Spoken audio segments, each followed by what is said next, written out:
In this video, our technical analysis for the Bitcoin price is playing out exactly as predicted. And right now, we're going to understand how low is this Bitcoin going to go and ano ba yung magiging sign of the end of this bearish slump. Well, stay tuned to know more. So hi guys and welcome back to another Gabs cryptocurrency video where we trade by data and not by hype.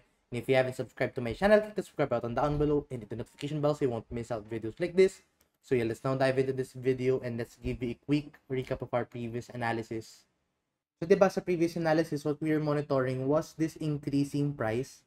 And ilang araw ko na yan binabanggit and ilang weeks ko na sinasabi na meron tayong increasing price na bumababa ang ating RSI. And those are traditional signs of a bearish movement dito kay Bitcoin. So may mga iba nagsasabi na umakit na si Bitcoin after nitong pagbagsak dito eh. Ito, nung bumagsak siya dito, sabi nila tapos na yung dump na yan. Well, di ba sabi ko sa previous video, may mas malaki tayong bearish divergence na nakita. So, that is a much bigger warning for the whole crypto market. So, in this case, dun tayo naka-open ng short position and kahit pa paano ang sinabi ko sa inyo mga iba't ibang area dito na around this 63,000 US dollars, this 60,000 US dollars, as well as this 56,000 US dollars as our target area. So right now, Bitcoin is going much lower and we're going to understand what is next dito.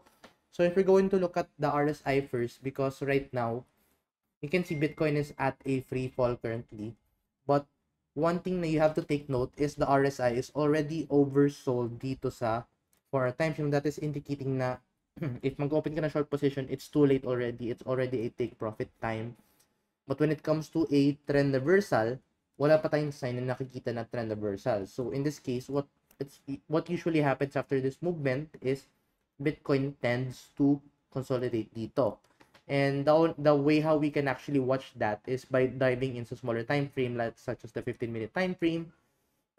So, di ba yung sinabi ko sa inyo na more likely mag-consolidate siya, you can see na Bitcoin is declining but RSI is increasing in the very short term. So, this could indicate, since this is just in the 15-minute time frame, we can see Bitcoin somewhat do a bullish retracement for the short term, siguro back to the 55,000, then just consolidate yan dito. So, ganun usually nangyayari sa gantong free fall ni Bitcoin. And looking at this in the RSI time frame, we can see na we are starting to form that declining price while RSI is starting to increase. So, this could indicate na this could end this bearish movement at some point around the 50,000 US dollars. But I don't think that that is going to be a bullish trend reversal, unlike dito na nangyari dyan na nagkaroon ng bullish trend. I think it's going to be a consolidation. Now, if you're going to zoom out dito, especially in the weekly time frame, you can see that the next support area na we can watch out for the Bitcoin price is around this area, which is the 51,000 US dollars, and dito pa around this area, the 44,000 US dollars. So right now we actually have two support area dito. So the main thing that we are going to watch out is if this is going to hold the 50,000 US dollar. Because if this is not going to hold, then we can see Bitcoin go down up until the 44 or 45,000 US dollars.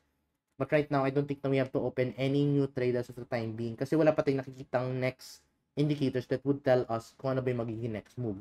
Now, this support and resistance can just indicate kung ano ba yung mga potential areas na pwedeng punta ni Bitcoin, but that does not indicate kung yun na ba yung magiging next move.